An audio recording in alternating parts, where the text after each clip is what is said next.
To start this TikTok off, I would like to say that it's for jokes and entertainment purposes only. So recently, through observations of my own, I have become suspicious of celebrating Christmas.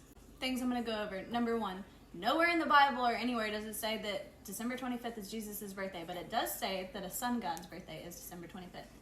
Traditional Christmas songs. Some of those are so sus and say some really weird stuff. I'm going to go over that. What the Bible says about Christmas trees. Just the word Santa, we're going to go over that. It's suspicious on what Christmas has become.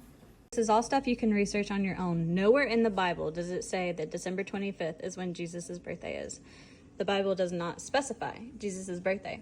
But if you Google which God's birthday was on December 25th specifically, Mithras, a sun god who sacrificed children, was born specifically on December 25th.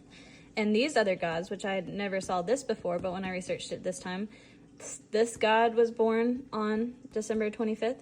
This god and this god and this god. And I don't believe in other gods, but this is what, if you research it, this is what it says. So is it possible specifically on December 25th that you're being tricked into not celebrating the Son of God's birthday, but possibly the sun god's birthday?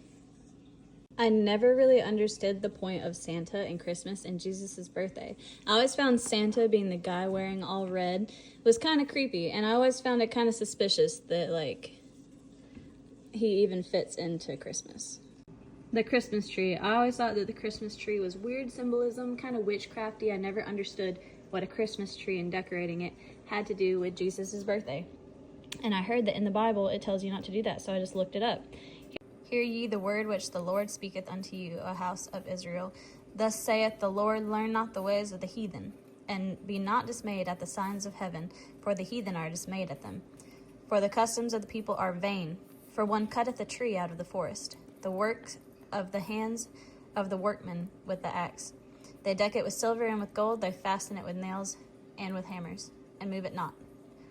Some of the songs in Christmas, Deck the Halls, do you ever wonder, what you're actually singing? What you're just singing words, and, they sound weird, and you're just deck the halls with boughs of holly. Fa la la la la la la la la, 'tis the season to be jolly, blah blah blah. Don we now our gay apparel.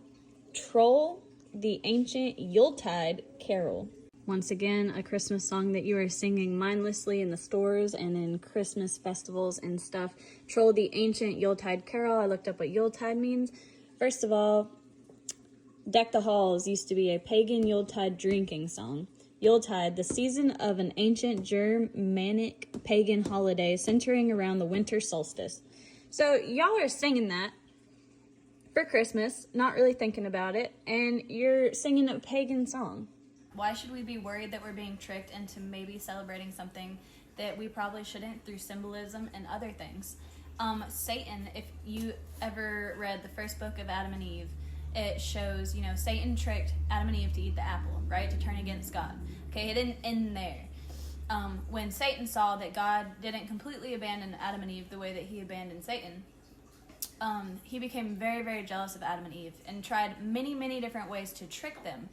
And he swore to them that them and their descendants would not make it into him and his followers' spot in the heaven, because he was cast out. He believes that it's his spot and that he'll be able to go back. And he refuses to let Adam and Eve and their descendants, which is us, have their spot in heaven, which means he's going to do anything to make sure that we turn against God and don't make it to his spot in heaven. Satan literally said this in the first book of Adam and Eve. He said, there will be no deliverance from my hands until the day promised you by your God.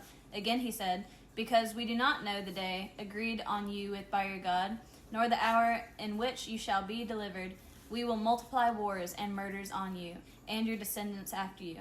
This is our will and our good pleasure, that we may not leave one of the sons of men to inherit our place in heaven. Our home, Adam, is burning fire, and we will not stop our evil doing even a single day, nor even a single hour. I just feel like evil is done through a lot of symbolism, and there's a reason that our English dictionary and stuff that we say is called spelling, casting a spell. Words mean something, symbols mean something, and in your heart, yes, it's important that in your heart you don't mean bad by it, but if you know about it and you're singing something or doing some kind of tradition and you don't know why and it seems weird, it's probably for a reason. Songs are weird, symbols are weird. Just keep an eye out for it because, the devil is tricky. He even pretended that Adam came from his rib cage, Satan did. At one point, he can transform, he can trick, he deceives, he pretends to be angels, and he's trying to get you in trouble so you don't take his spot in heaven. What doesn't make sense to me is what Christmas has become. It's all about presents. It's about all these big old stores making lots of money, and it's like half of them say Happy Holidays instead of Merry Christmas because they're not even making it about Jesus, but they're still celebrating it.